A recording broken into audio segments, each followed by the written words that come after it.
Well, actually, when did you graduate from dental school and which dental school did you go to? May 18th, 2018. And I 2018. graduated from BU, Boston University. Boston University. And what did you do immediately after dental school? What was your first step? I immediately joined a dental service organization against my parents' wishes. I go back to, I always say that this is really the most valuable question a dentist can ask at sea at any age or stage. So I'm very friendly with Mark Costa's Dental Success Summit. I go to his event. There's people who own 20 practices. I own 2 practices. Let's say I want to own more. I say, ask them this.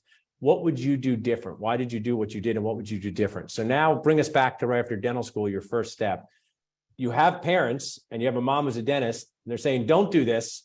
And you did this. Why did you do this? Why did you join the DSO? I would have not been 25 and thinking I know everything. I got you. Okay, so that's good. It really was me saying, this seems like the perfect situation. I want to make it on my own. I want to make my own decision. This person offered me a job. It's the first interview I went on, first job that was offered to me. It didn't seem like a bad idea. And then it was. And there's, have you seen Hamilton, the play Hamilton? I don't know if you've seen it, but so to start the second act, I've only seen it like 9,000 times. Thomas Jefferson comes back and said, what do I miss? You know, because he was in France. So this is so valuable to everybody watching in. What did you miss in identifying this job? How did it not meet expectations? How did it become problematic? I didn't know much as a new graduate in terms of being a dentist because I just graduated.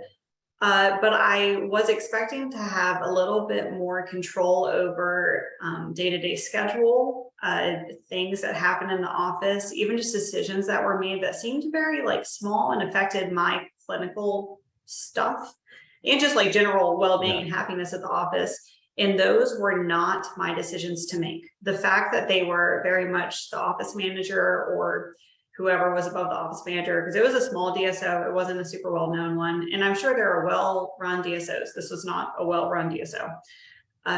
It's just those types of things. The things that I missed is the autonomy that I didn't know I needed.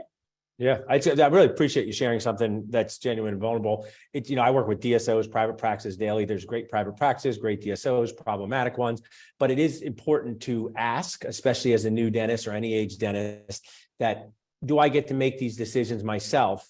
And if you have a non-dentist impacting your decisions, there can be friction. You don't know the questions to ask when you're a new dentist. Now I have a list of 1,000 questions I could ask, and I don't feel bad about asking them, but it can feel very intimidating to ask those questions if you're a new dentist. Yeah, totally. I mean, my brother and I own 2 practices, and our associates can literally ask us a question face to face through FaceTime or text at any time. And sometimes when you work for a large practice that tends to be a DSO, you may never be able to get to that dentist ask. Well, I appreciate it. So DSO, how long did you do that job for? I knew I wanted to quit the 3rd day in. So I graduated in May. I think I got my license in June. I was getting married in November and we knew we were moving out of state. So that was also a reason why we weren't planned. I didn't want to join a private practice knowing I was leaving. So I joined a DSO knowing it's not going to be a huge issue if I kind of burn this bridge. So I worked there, I think until like mid-October. Mid-October. And then when you left, where'd you go next? We moved to Alabama, and